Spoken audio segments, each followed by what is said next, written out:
my name is Rich, the admin of this page, Marcos and Duterte, the greatest president of the Philippines. Our topic for today is about the convicted criminal Maria Ressa. My apology to the background noise because our neighbor were having, house renovation. So I'm sorry for the noise. Guys, I want to address this vlog to international community who still believe in the credibility of Rappler and its CEO, Maria Ressa. Maria Ressa, listen. I know that you know exactly that President Bongbong Marcos had nothing to do with your conviction, and there's no evidence that his government is harassing journalists. And you did not even learn anything from being convicted of false reporting. You should be held accountable from against spreading false accusations to our new president. Looking back, guys, I want to remind this Maria Ressa that the Court of Appeals affirmed the ruling of Manila Court to convict Maria Ressa, CEO of Rappler, and Ronaldo Santos Jr. for Cyber Liber case. In a decision released on Friday, July 8, 2022, strengthened the ruling of Regional Trial Court against Maria Ressa and Santos. Court of Appeals lengthened the maximum prison time up to 6 years, 8 months, and 20 days.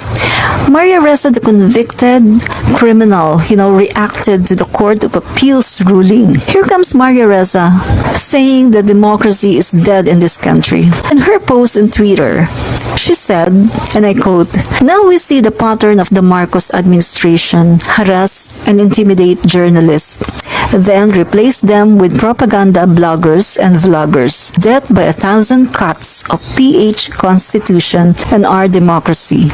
We won't voluntarily give up the rights." See? She's again blaming others. Before, she blamed Duterte's administration, and now she's blaming our new president for her destiny. Gosh, so pathetic.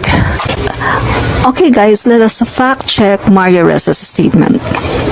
Number 1, Maria Ressa, I want you to know that the cases that were filed against you and Rappler were filed many years ago before Marcos became president, contradicting to your statements that Marcos administrations harass and intimidates journalists. What else? Number 2, you made your claim that after the Court of Appeals affirmed criminal conviction and the SEC ordered Rappler shut down, you made your claim that Marcos administration harassed journalists in only 9 days of BBM's administration.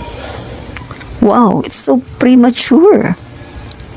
Well, in fact, we all know that, Maria Ressa, you were convicted in a cyber libel case filed by businessman Wilfredo Keng over a 2012 article that linked the businessman to illegal activities like human trafficking and illegal drugs.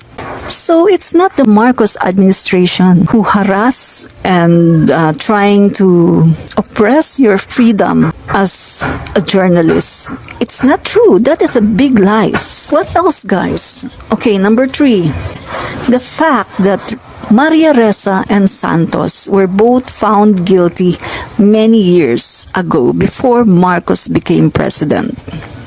As I've said earlier, on 2018, the Manila RTC found Maria Ressa and Santos both guilty of cyber libel, reiterating the press freedom is not absolute. See? So it's not President Marcos who's trying to oppress your freedom or trying to harass you as a journalist. That statement is a big lie. So, in a 37-page decision by Judge Rainelda Estacio Montesa of Branch 46, sentenced Ressa and Santos to a maximum prison of 6 years of violation of Republic Act 10175 or the Cyber Crime Prevention Act. See? What else? Number 4. Also, the person who sued Maria Ressa, as I've said earlier, The person who sued you, Maria Ressa and Santos, has nothing to do with Marcos administration.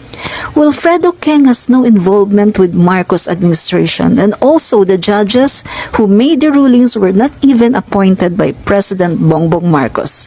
So it's very clear that her allegations and accusations are not true.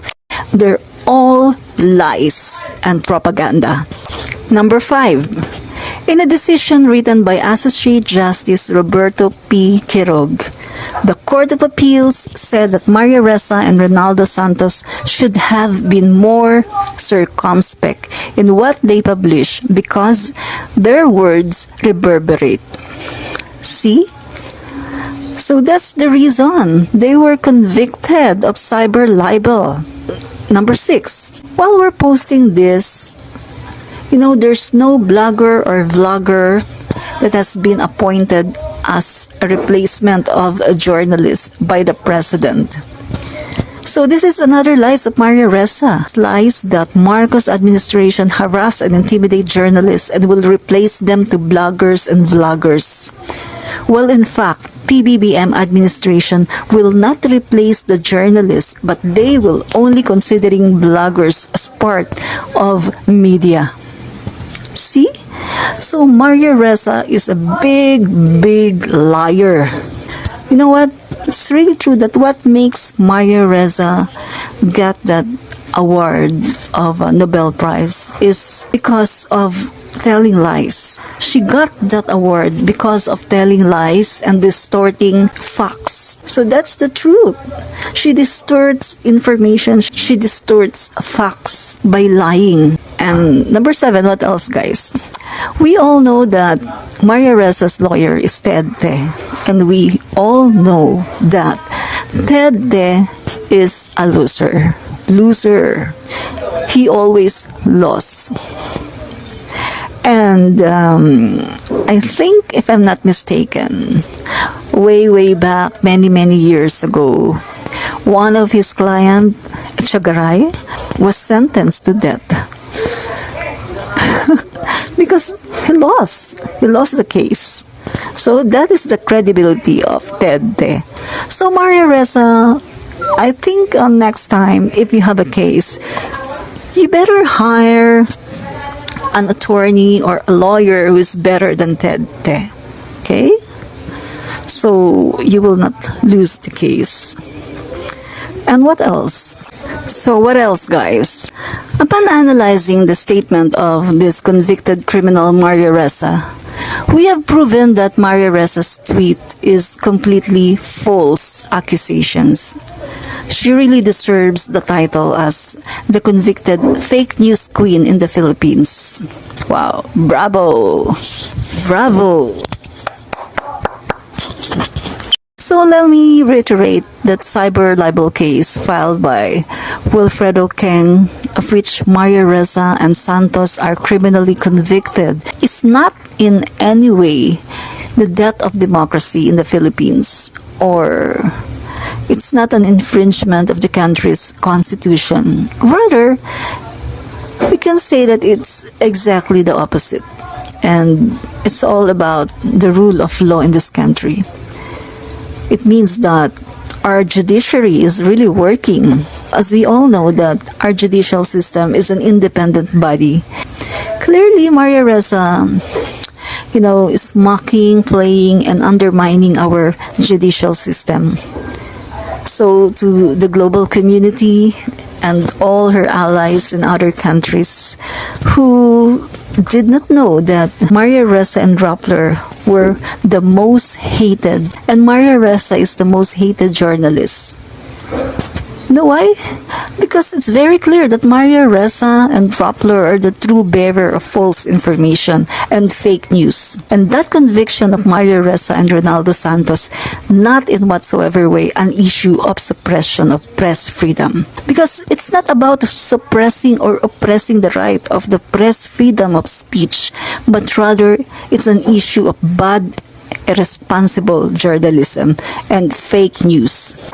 So, what I can say now is Maria Ressa forgotten the job of a good and respectable journalist to report the truth and facts of a certain issue and not to invent, to distort stories without any iota of truth. The Court of Appeals affirmation of the Manila Regional Trial Court or RTC Branch 46 ruling in many ways has time and again proven that no one and no entity is above the law and the Constitution. The court decision serves as a reminder that there's no such thing as absolute freedom of the press, and when the holder of that freedom violates the Constitution, guaranteed rights and freedom of others.